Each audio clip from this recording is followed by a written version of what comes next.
الحقيقة اجتمعنا بعد تحديد موعد مع معالي وزير البلديات والأشغال العامة.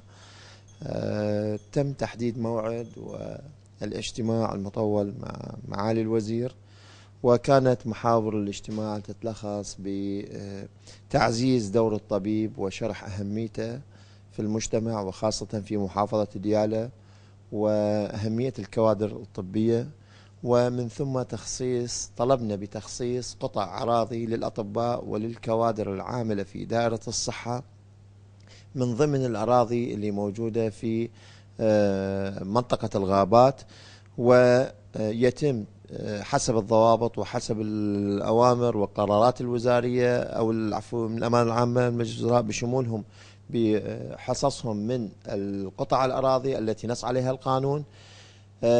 تم توجيه معاليه إلى ذوي العلاقة من دوائر داخل الوزارة، وكذلك مديرية بلديات ديالى وبلدية بعقوبة بإجراء اللازم فورا وإعطاء أهمية لهذا الموضوع.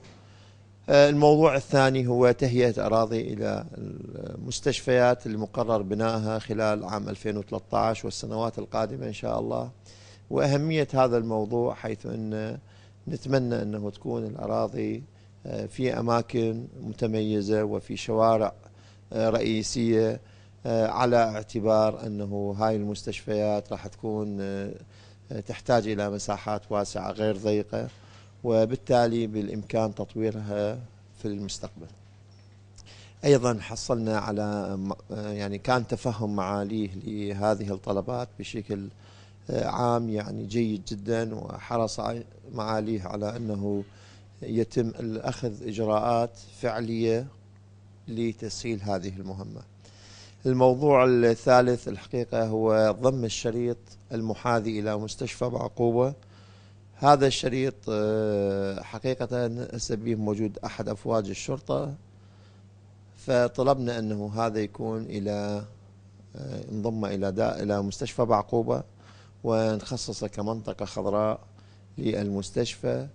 وسبق أنه حصلنا على موافقة الوزير لما زار محافظة ديالى، ولكنه مع الأسف الأخوة هنا ضيعوا المعاملة لمرتين، ما أعرف الأسباب شنو، ولكن هذه المرة حرصنا أنه نوصلها لمعالي الوزير في مكتبه شخصيا، وطلب إجراء اللازم بأهمية كبيرة جدا. طبعا باسم معالي وزير الصحة ومنتسبي دائرة الصحة ديالى نتقدم بالامتنان والشكر والعرفان لمعالي وزير البلديات والأشغال العامة على تفهمه لكل مطالبنا، وكذلك حرصه على متابعة تنفيذ الأوامر والهامش الذي صدر معالي